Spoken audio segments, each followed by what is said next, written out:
अस्सलाम वालेकुम नाज़रीन, हम बिलाल ज़फ़र आप देख रहे हैं हमारा कनाडा। तो आप देख सकते हैं कि मैं 4 दिन के बाद धूप निकली है बहुत खूबसूरत, और रैम शैम सारा से मैंने साफ़ कर दिया है। हवा बहुत ताज़ा है, कोल्ड एंड क्रिस्प, और बस हम अभी निकल रहे हैं ऐसी बस धूप लगवाने के लिए। लेट्स गो हैन। चलो, ये आप स्टफ़ीज़ अपनी घर में रखा करो। Wherever you go, you take stuffies with you. वो स्लाइड करे, स्केटिंग कर रहा है वो। उसको उसको मजा आ रहा है। Mounds of snow wherever you go. अब ये रहती है साफ करनी।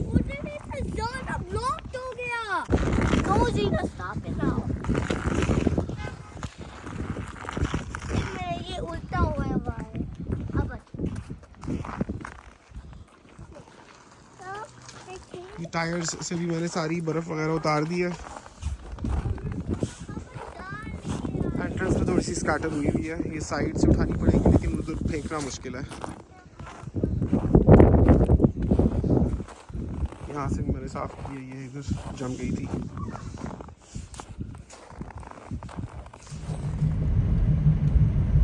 नाज़रीन, 4 दिन के बाद धूप देखी, इतनी अच्छी लग रही थी और इतनी फ्रेशनेस उसकी वजह से आ रही थी कि मैं आपको बता नहीं सकता। यहाँ कनाडा में आके पता चलता है कि मौसम का इंसान की तबीयत के ऊपर कितना बड़ा इम्पैक्ट होता है। हम इसको बहुत हल्का लेते हैं, लेकिन कैनेडियन विंटर्स में डिप्रेशन होता है बिकॉज़ ऑफ द वेदर। जब इवन सर्दियों में भी धूप निकल आती है तो तबीयत खुश हो जाती है। तो यहाँ कनाडा में बहुत बड़ा रोल है वेदर का on how you feel about living in Canada.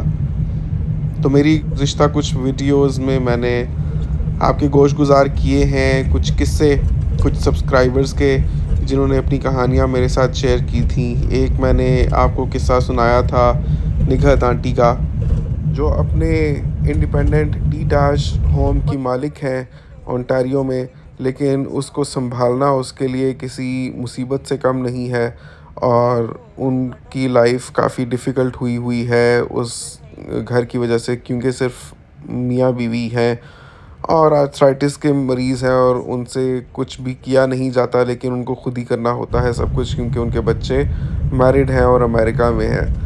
तो नीचे बहुत से लोगों ने कमेंट्स किए थे कि निगहत आंटी को चाहिए कि वो अपना घर बेच दें। तो उन्होंने मुझे अपनी अपडेट दी, कहती हैं कि मैं इस बारे में सोच चुकी हूँ कि मुझे ये घर बेच देना चाहिए, और अगर हम बेच कर किसी अपार्टमेंट में मूव हो जाएं तो वो हमारे लिए काफ़ी आसानी हो जाएगी। लेकिन बेटा बेचने नहीं देता, बेटे की मर्ज़ी नहीं है कि बेचा जाए, क्योंकि वो कहता है कि every time a property is boat, तो बहुत लंबी चौड़ी रिसर्च से गुज़रना पड़ता है और बहुत से फैक्टर्स देखने पड़ते हैं, एंड देन क्लोजिंग कॉस्ट्स भी होती हैं और बहुत वक्त निकालना होता है।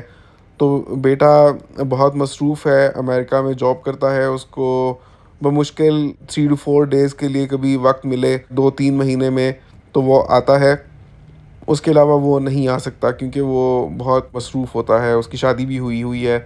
मेनली जैसे इनका बेटा इनको कहता है वैसे ही ये लोग करते हैं, लेकिन अपना घर रख कर इनके लिए बुढ़ापे और ठंड में सड़क साफ़ करना, बर्फ़ हटाना, गर्मियों में ग्रास कटिंग करना, और घर के इक्विपमेंट को अप टू डेट रखना, और हर चीज़ को फंक्शनल एंड ऑपरेशनल रखना बहुत मुश्किल है। तो पिछली वीडियो में मैंने आपको नादिया और समीर का भी किस्सा बताया था, जिन्होंने ओंटारियो में मिसिसागा में 1 बेड अपार्टमेंट लेकर 1 साल में 2900 पर मंथ उसका रेंट पे करके बिल्कुल अपने फाइनेंसेस एग्जॉस्ट कर दिए हैं। उनके पास अब कुछ भी नहीं बचा, क्रेडिट कार्ड्स के भी बल्कि लोन चढ़े हुए हैं, और सिर्फ इतने पैसे बचे हैं $5000 के वापस जा सकें। जो थोड़ी बहुत उनकी सेविंग्स हैं वो उन्होंने क्रिप्टो में इन्वेस्ट कर दी, इस आसरे में कि वहाँ से हो सकता है कोई जंप लग जाए, लेकिन वो उल्टा अभी नीचे आई हुई है, तो वो भी बड़ी मुश्किल में है। तो नीचे लोगों ने कमेंट्स किए हुए थे कि आपको चाहिए कि आप निगहत आंटी और नादिया और समीर को मिला दें। नादिया और समीर निगहत आंटी की बेसमेंट में रह लें, इस तरह उनका भी काम बन जाएगा कि उनको सस्ती अकोमोडेशन मिल जाएगी और निगहत आंटी के लिए भी आसरा हो जाएगा। दोस्तों, कल की वीडियो में जो मैंने आपको नादिया और समीर का किस्सा बताया था, जो 1 साल पहले पाकिस्तान से कनाडा मूव हुए थे और कैसे उनके पास बिल्कुल अब पैसे नहीं रह रहे और जॉब्स उनको नहीं मिली, तो मैंने उनको एडवाइस किया था कि वो बेसमेंट में मूव हो। तो निगहत आंटी ने उस बारे में भी मैसेज करके बताया कि वो ये चीज़ नहीं कर सकती क्योंकि वो कमेंट्स पढ़ती हैं। तो वो कह रही थी कि हमारे घर की बेसमेंट इस तरह से नहीं बनी हुई कि उसमें किसी को रेंट के लिए रखा जा सके। वो बस एक मैकेनिकल रूम है नीचे और उसके अलावा नीचे स्पेस है। जैसे प्रॉपरली बनाओ बेसमेंट रहने लायक तो तब वो बनती है, वरना सिर्फ उसकी इंसुलेटेड वॉल्स होती हैं और सेंटर में कहीं बॉयलर्स एंड एचवैक इक्विपमेंट सारा लगा होता है। तो कह रही थी कि हमारी बेसमेंट नहीं बनी हुई, वो बेटा ही कभी आए अगर तो वही बना सकता है, वरना हमारे अंदर तो बिल्कुल कोई दमखम नहीं है कि हम ये काम कर सकें। तो वो कह रही थी कि अपनी कहानी बताने का मकसद सिर्फ ये है कि आप जैसे अक्सर वीडियोस में कहते हो कि घर लेने का दिल करता है, और ख़ाली आपका ही नहीं बहुत लोगों का दिल करता है अपना घर लेने का। तो मैं अपने तजर्बे से आपको बता सकती हूँ कि ये जो हम लोग सोचते हैं कि रेंट पर रहने से घर लेना ज़्यादा अच्छा है क्योंकि इक्विटी बिल्डअप होती रहती है, जब बेचेंगे तो कुछ पैसे बने हुए होंगे, तो वो बेचने की नौबत ही नहीं आती क्योंकि उसके बाद जब अगला घर लेना हो तो वो उससे भी महंगा मिलता है।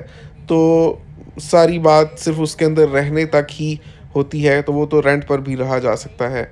बाकी जिन बच्चों के लिए सारी उम्र जोड़ा और घर ख़रीदा, वो बच्चे अपनी-अपनी ज़िंदगियों में मसरूफ़ हो गए अमेरिका में, और ये बुज़ुर्ग माँ-बाप बेचारे मुसीबतों से लड़ रहे हैं यहाँ पर इंडिपेंडेंट घर रखने की।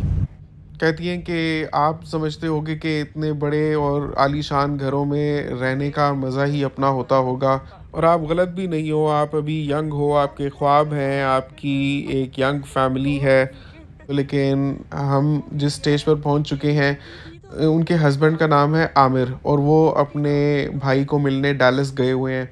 तो कहती हैं कि वो आएंगे तकरीबन 20 दिन के बाद, और इतने बड़े घर में अकेले ना मुझे नींद आती है और ना मेरे से कुछ भी किया जाता है। मुझे डर लगता है हल्की सी खड़ाक भी हो, क्योंकि बहुत सी आवाज़ें आती रहती हैं घर में। कभी जो डक्ट वर्क है उसमें हवा के सर्कुलेट होने की आवाज़ होती है, कभी क्या होता है कभी क्या।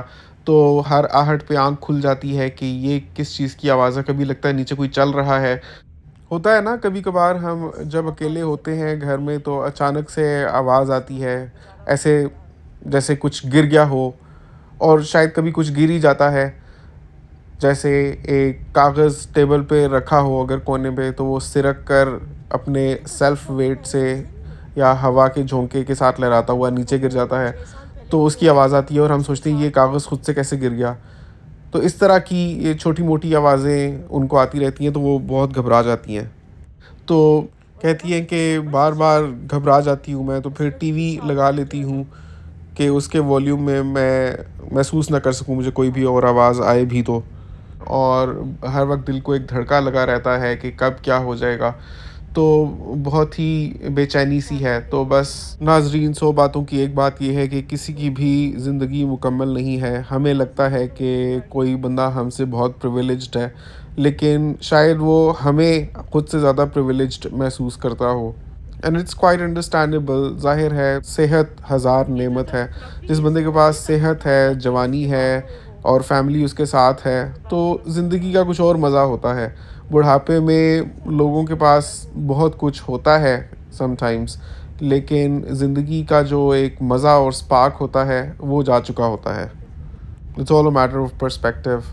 लेकिन मेरी दुआ है कि अल्लाह ताला सबकी मुश्किलात आसान फरमाए और सबको खुशियाँ और सेहत अता फरमाए। पाकिस्तान हो, कनाडा हो, कहीं भी हो, और सबको राह रास्त पर चलाए और ईमान पर सबका खात्मा हो।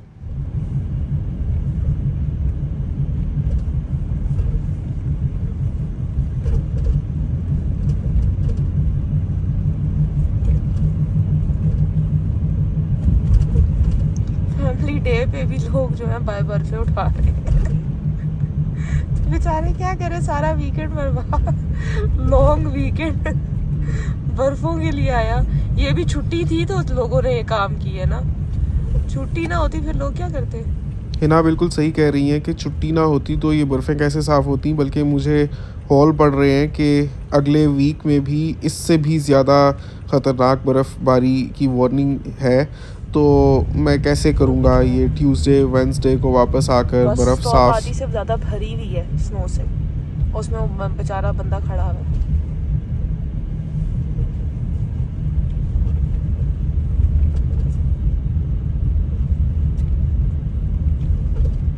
इतनी तो जब से हम लोग आए तब से नहीं हुई है ना।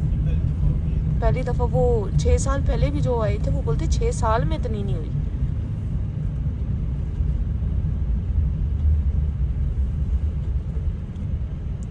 और इस दफ़ा तो दिसंबर से स्टार्ट हुई है, ऐसे लग रही थी सालों की जो है ना। तो बस नाज़रीन, उम्मीद करते हैं आपको भर आज के। की वीडियो पसंद आई होगी। मुझे अपनी दुआओं में याद रखिएगा। फिर हाजिर हूँगा इंशाल्लाह किसी और दिलचस्प मौजू के साथ और फैमिली एंगेजिंग डे वो कंटेंट के मना साथ। चैनल को ज़रूर सब्सक्राइब कर लें और वीडियो को थम्स अप दे दें और शेयर ज़रूर कीजिएगा।